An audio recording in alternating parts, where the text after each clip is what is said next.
जीवन के सारे दरवाजे बंद हो सकते हैं, लेकिन भगवान का दरवाज़ा हमेशा खुला रहता है। सही कहा दोस्तों, आपने ये सारी कहावतें सुनी होगी। आज मैं आपको राधिका के बारे में बताती हूँ। राधिका अपनी किस्मत से हार बैठती है। हर जगह से वो निराश हो जाती है। सारे दरवाजे उसके लिए बंद हो जाते हैं, पर राधिका को पता नहीं चलता है कि भगवान का दरवाज़ा ऐसा होता है जो सदाबहार के लिए खुला रहता है। राधिका ये चीज़ भूल जाती है और निराश होकर पीछे पैर कर कर लौट जाती है। राधिका को एक मंदिर मिलता है जहाँ कुछ बंदर आपस में लड़ रहे होते हैं। राधिका उन बंदरों को देखकर बोलती है कि ये बंदर आपस में क्यों लड़ रहे हैं। ये भी नहीं जानते कि किस्मत में कुछ नहीं लिखा है, ना कुछ मिलना है, फिर लड़ने से क्या फ़ायदा। बंदर कुछ देर बाद आपस में एक दूसरे के साथ मिलजुल कर खाने लगते हैं। राधिका सोचती है कि ये बंदर अभी तक तो लड़ रहे थे और फिर आपस में खेलकर उसी जगह बैठे हुए हैं। फिर राधिका को ये समझ में नहीं आता है, फिर वह आगे चल पड़ती है। राधिका बहुत निराश हो जाती है। एक दिन वह जंगल की ओर चली जाती है और कहती है कि मुझे अपने जीवन में कुछ नहीं चाहिए। मैंने अपने जीवन में सब कुछ खो दिया है। अब मुझे ना कुछ किस्मत से मिला, ना नसीब से। अब मैं हार कर बैठ कर यहीं पर अपना जीवन यापना कर लूँगी। राधिका ये सब सोचकर सब कुछ भूल जाती है।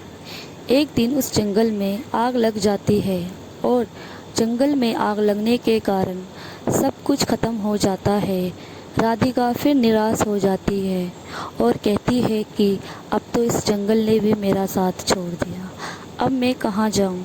राधिका को पता नहीं रहता है कि जो कुछ उसके साथ हो रहा है वह उसके किस्मत में लिखा रहता है।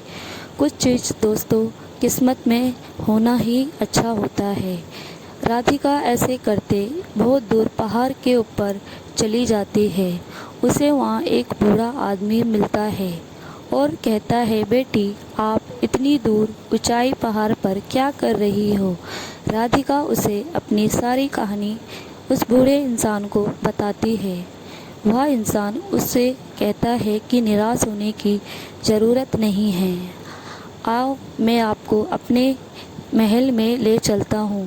राधिका शौक होकर बोलती है कि इस पहाड़ पे महल कहाँ से आएगा। राधिका कहती है, आप भी मेरी तरह किस्मत के हारे हुए इस पहाड़ पर अपना जीवन यापना कर रहे हो। फिर वो इंसान राधिका को अपनी महल की ओर ले जाता है। बाहर से पहाड़ों का वो महल अंदर से सोने का होता है। राधिका ये सब देखकर चौंक जाती है और कहती है कि आप इस महल में रहते हो और ये महल सोने का है, ऐसा कैसे। इस पहाड़ में तो कोई नहीं रहता, फिर ये सोने का महल कहाँ से आया। और राधिका निराश होकर फिर बैठ जाती है। वह बूढ़ा इंसान कहता है, बेटी पहाड़ पर जीवन यापना करना मेरा किस्मत है, ये मेरे भाग्य में लिखा है, इसलिए मैं अपना जीवन यहीं व्यतीत करता हूँ। राधिका को एक पत्थर देते हैं। बूढ़े इंसान कहता है कि इस पत्थर को आप अपने साथ ले जाओ और इस पर रोज़ जल डालकर इसकी पूजा करना। यकीन मानो आपने जो जो खोया है वह आपको दोबारा मिल जाएगा और जो खोया है उससे अच्छा ही मिलेगा। राधिका को ये बोलकर वह बूढ़ा इंसान उसको पीछे जाने के लिए कहता है, जहाँ से आई हो वहाँ लौट जाओ। राधिका उस बूढ़े इंसान का यह बात सुनकर चली जाती है। फिर वह इस पत्थर की पूजा करती है जैसा उस बूढ़े इंसान ने कहा था। ऐसा करने से राधिका के ज़िंदगी में धीरे धीरे शुरुआत अच्छा होने लगता है। वह ये देखती है कि उसके जीवन में सब कुछ अच्छा हो रहा है और जो उसने खोया था उससे अच्छा पाने की कोशिश में उसको अपने आप मिल रहा है। राधिका समझ जाती है कि जो मेरे किस्मत में लिखा था वो मेरे साथ हो गया। सारे दरवाजे मेरे लिए बंद थे, पर भगवान का दरवाज़ा हमेशा खुला था। उस दरवाजे को मैंने पहचाना नहीं और उस बूढ़े इंसान को भी नहीं। वह बूढ़ा इंसान और कोई नहीं, महादेव के रूप में था, जो मुझे उन्होंने आशीर्वाद दिया।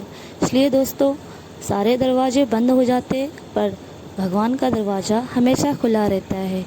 सब्र करो, भगवान पे विश्वास करो, एक दिन सब कुछ अच्छा हो जाएगा। अगर आपको मेरा वीडियो अच्छा लगा तो मुझे लाइक करें, शेयर करें, कमेंट करें। हर हर महादेव।